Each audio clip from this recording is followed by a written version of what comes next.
Hindu vote bank consolidation.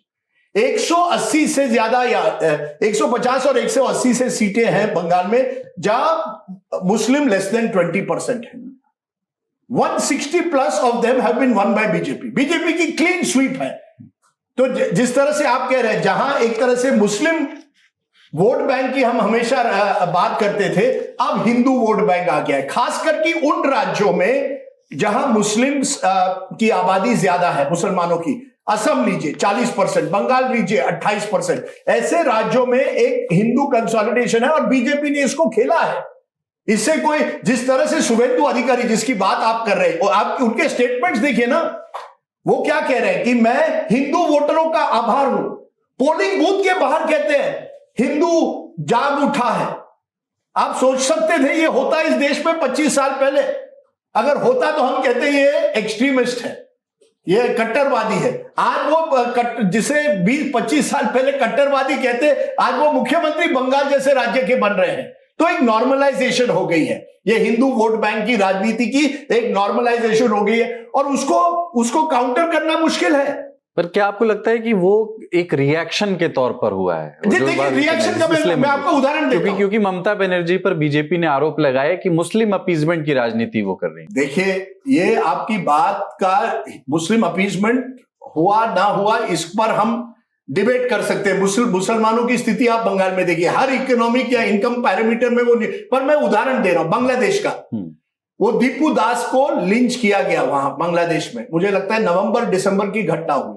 BJP ने Bangladesh deputy high commission Kolkata के बाहर शुभेंदु अधिकारी, उन्होंने साधु संत भी लाए थे, वहां प्रदर्शन किया और उन्होंने बैरिकेड जो है तोड़ने की कोशिश की। पुलिस ने उन पर लाठीचार्ज किया। पुलिस और क्या करती जब आप, लेकिन उसकी जो तस्वीरें थी, उसके जो व्हाट्सएप मैसेजेस गए, देखिए वहां बांग्लादेशी हिंदुओं को मारा जा रहा है, यहां हम प्रोटेस्ट भी नहीं कर सकते। ये एक नैरेटिव बन गया ना, उस नैरेटिव से उभरना बहुत मुश्किल है। और ये मुस्लिम अपीजमेंट की जो बात करती है कि मौलवी को कुछ दान दिया जाता है, पंडितों को नहीं। उसके बाद ममता बनर्जी को उसमें वो जान गई 2 साल पहले, इसलिए वो जगन्नाथ धाम का मंदिर बनाना पड़ा। हिंदू मुस्लिम की राजनीति में वो फंस गई, ये मैं बात आपकी मानता हूं। क्योंकि एक बार आपकी छवि बन जाए ना मुस्लिम अपीजर, उसके बाद आज की राजनीति में, एक जमाने में you could get away with it, अब नहीं, क्योंकि एक ऐसी पार्टी आ गई ना भाजपा की। अमित शाह ने एक बात बहुत मार्के की कही। उन्होंने कहा कि ममता बनर्जी उससे पहले लेफ्ट, जो दुर्गा पूजा है, उनका ये कहना था कि सनातन धर्म, सनातन का एक पर्व है, त्योहार है। ममता बनर्जी ने उसे बंगाली कल्चर का हिस्सा बना दिया। उन्होंने कहा कि हमने इसे बूथ बूथ तक पहुंचाया। और ये जो आप कह रहे थे ना, जो दीपू की हत्या हुई, व्हाट्सएप ग्रुप बना करके इसको पूरा फैलाया गया। हाँ। और ये जो दूसरी बात कहते हैं ना अभी कि मुस्लिम और हिंदू वाला, उसमें देखिए 2 तरह की चीजें हैं बॉस। अभी बिहार का एग्जाम्पल देखिए कि एक तो जहां पर 15% 20% मुस्लिम वहां बीजेपी को हराने के लिए वोट करता है, लेकिन जहां 30% 35% 40% है ना, वहां का मानस जो है मुस्लिम समाज का, वो अब पहले वाला नहीं रहा है। वो देखना चाहता है कि बीजेपी नहीं, हम तो सब आपस में अपने भाई को जिताएंगे। तो सीमांचल में ओवैसी के लोग जीत गए। हुमायूं कबीर वाले में क्या है, स्ट्रिंग आ गया। उसके बावजूद लोगों ने कहा कि अगर ममता बनर्जी दीघा में जगन्नाथ मंदिर बनवा सकती तो हमारा भाई हुमायूं बाबरी मस्जिद क्यों नहीं बनवा सकता? हम लोगों ने उसको आउटराइटली रिजेक्ट कर दिया था। दोनों सीटें जीत गई है। नहीं बिल्कुल। देखिए, एक तो पॉइंट है बड़ी इंटरेस्टिंग है, ममता बनर्जी इज अ बंगाली ब्राह्मण।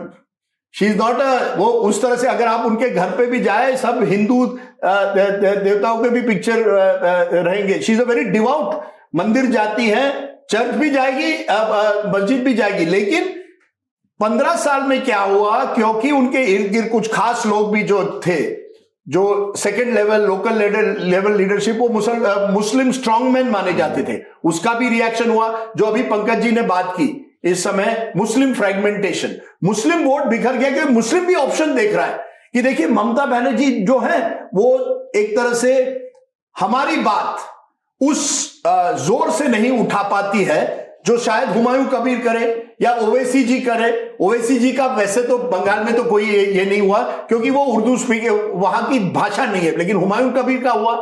और एक और भी हुआ, कांग्रेस और लेफ्ट और आईएसएफ से आने, वो वोट बंट गया, थोड़ा फ्रेगमेंटेशन ऑफ मुस्लिम वोट हुआ। Hindu consolidation, Muslim fragmentation. Muslim is also looking for alternatives.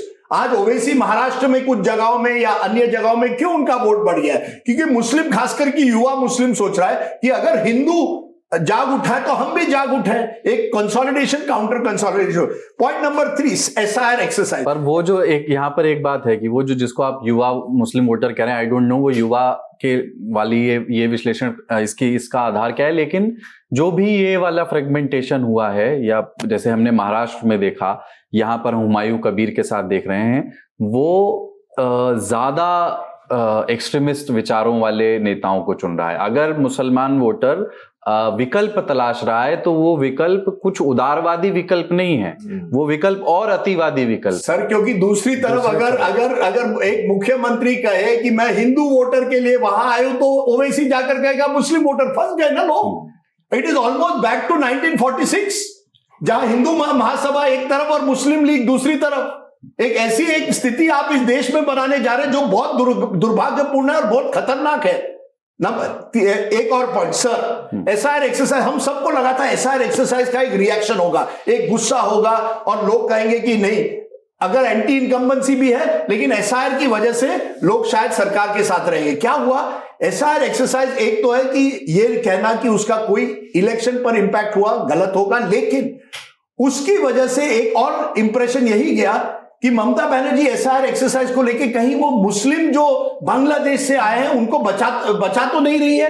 ये एसआईआर एक्सरसाइज जो इसके खिलाफ क्यों है, ये एक इंप्रेशन वहां चला गया। तो SIR exercise did not turn out to be, लोगों को लगा था, कई पोस्टर कह रहे थे नहीं एसआईआर की वजह से लोगों का गुस्सा बहुत है और गुस्से में लोग बीजेपी के खिलाफ वोट देंगे, वो हुआ नहीं।